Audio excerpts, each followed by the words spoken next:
yang harus dipisahkan untuk sementara sampai hilang penyakitnya itu. Yang pertama, kita harus pisah kamar dulu ya, sendiri dulu untuk beberapa saat saja. Tanggal 22 Oktober menyusuri Kepulauan Maluku, baik itu di Maluku Utara dan Maluku. Itu jadi tujuan utamanya adalah berbagi pengetahuan terkait dengan COVID, karena kita lihat masyarakat di pulau-pulau kecil, kemudian di daerah-daerah terpencil itu kita yakin betul pengetahuan mereka terkait COVID yang menakutkan ini, kalau kita lihat di media itu sangat terbatas gitu.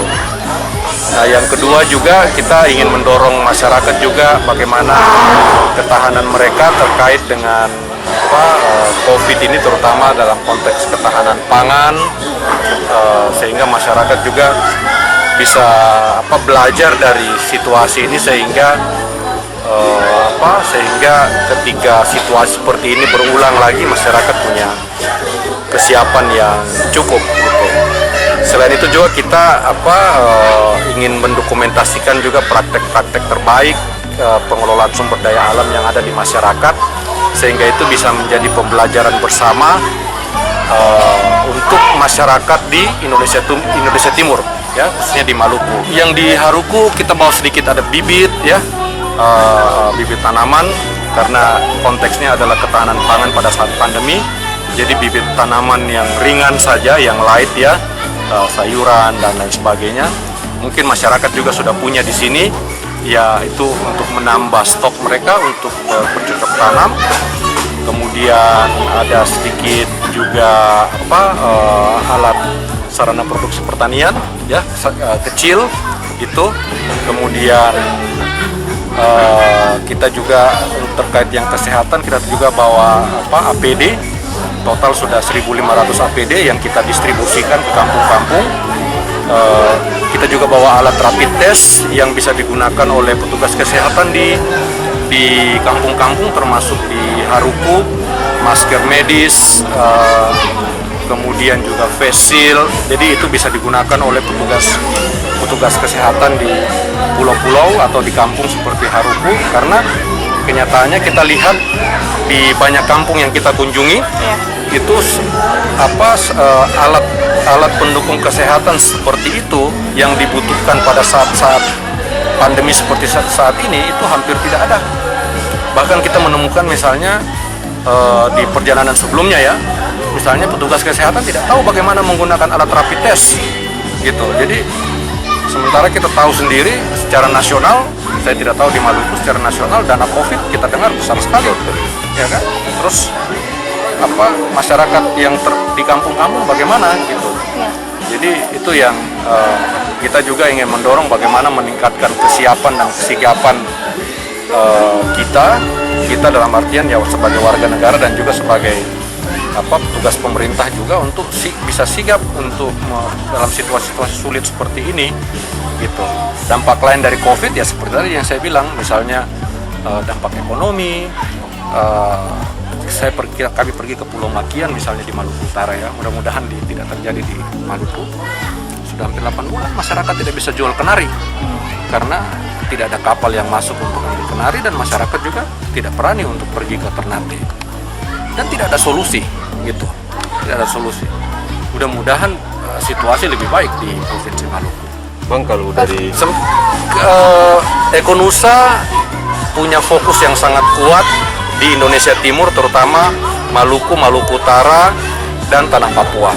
Ya, kita sudah menyelesaikan ekspedisi yang serupa juga di Tanah Papua bulan lalu dan juga tahun lalu, dan sekarang kita ingin eksplor lebih dalam lagi di Kepulauan Maluku.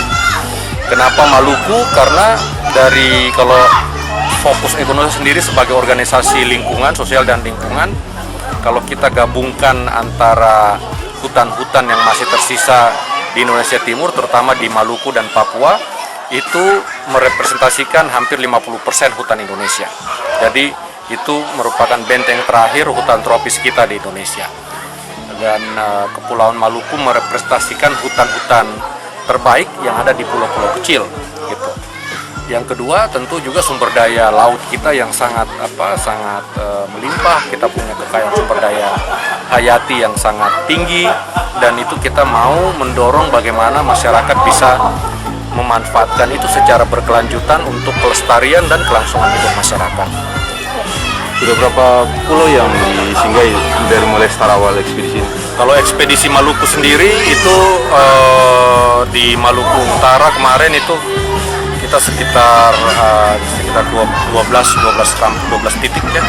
Kalau di Maluku kita baru mulai kemarin, baru mulai singgah di Nurwe, di SBB, kemudian sekarang di Haruku, kemudian besok kita akan di Nusa Laut, dan selanjutnya kita akan menyeberang ke Kepulauan Banda.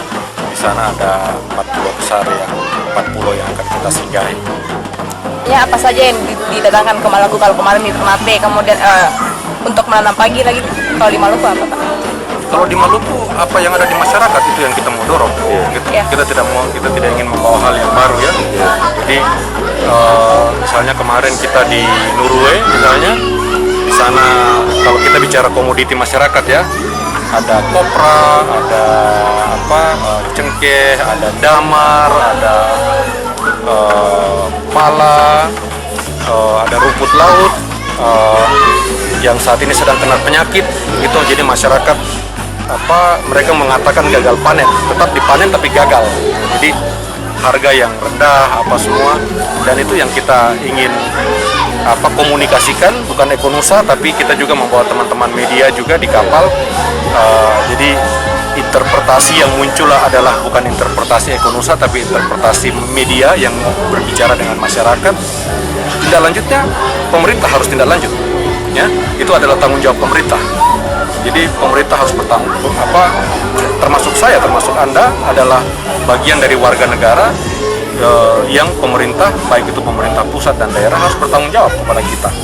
Kalaupun nanti ada dari kegiatan ini, ada kegiatan selanjutnya yang kita lakukan, itu adalah bagian dari istilahnya suplemen atau dukungan lain yang tidak bisa dikatakan, dipertanyakan kok ada tindak lanjut, tidak ada tindak lanjut. Tindak lanjut harus dari pemerintah. Ini adalah tanggung jawab